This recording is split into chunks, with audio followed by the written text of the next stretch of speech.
Let's talk about the IRS, which, as I said in the monologue, there is a real sort of scandal there. But can we just, as a starting point, agree that it is a scandal, unequal treatment, but it has nothing to do with Obama? Can we agree on that, or not even that? We all agree on that? I don't need Obama for this to be terrible. I'm not going to agree with you completely. Really? Not because I think that he knew what was going on at the time or somehow assigned people to do it. This is about omission rather than commission, and I think what we will find ultimately is that the administration clearly understood what was happening. Now, we can argue whether... Really? I think that's where it's going. You heard, by the way, just in the hearing today, you heard that Neil Wolin from the Treasury Department, a guy I know, knew about this. If he knew about it, that makes me think that people like Tim Geithner probably knew about it, which makes me think that other people in the administration might know about it. So while I think there might have been rogue folks who started this, I do think this is not just about rogue traders. This is a management problem. They have the wherewithal and the time to micromanage the Cincinnati office. Mm-hmm.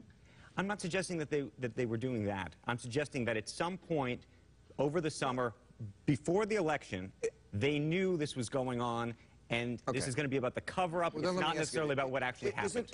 I know it's wrong. Is it unreasonable to target an anti-tax group? This is, after all, a group that's named itself after a tax revolt that wants to abolish the IRS. It's like when a cop gets shot. The cops take that kind of personal. If you're a traffic cop and you're supposed to give tickets, you go to where you give tickets. You got to find where the speeders are, and these guys are speeding. That's what I agree with you on that. I'm just saying that there's a larger issue about the oversight of all this. Well, and look, if you are not sufficiently outraged and offended by this, then you don't really have a good understanding of what our constitutional protections are.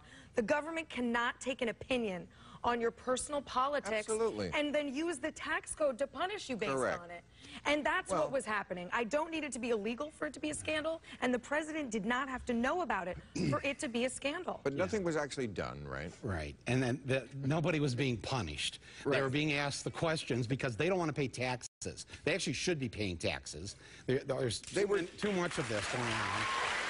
And frankly, the real problem with the IRS is that they let General Electric not pay any taxes and 50 other corporations. That's the real scandal. And frankly, I want them to ask these questions. The Tea Party's upset because they were given a longer questionnaire. And they were singled out. They were singled out. They had a hard time. No, listen. I can tell you, my auditing started back in 1983. Sure. Really? I know. Yes. Yeah, I went to Nicaragua that year. And I made $10,000 that year, and they audited me, making $10,000. So no, the left knows about this. The NAACP was audited under Bush. Black churches as well. Yes, this is nothing new. Isn't it also a scandal the way we do campaign finance? This is a result of Citizens United. We gave the IRS a task they shouldn't have, to try to tell whether these people are political or a social welfare group. Now, they were plainly trying to cheat, as liberal groups do too.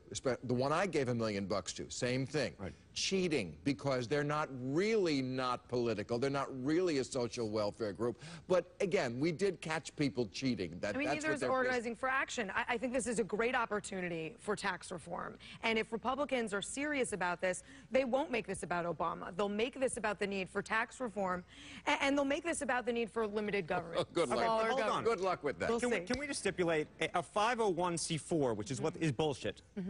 It's a bullshit thing. It's a bullshit thing. It's not a full stop. That's another conversation. End of discussion. Okay. There is no disclosure of who is donating this money, and you got to get rid of it. Let's move on to the next one. And you know, all the bad liberal commie stuff happens in Cincinnati. Oh. We might as well admit that. So.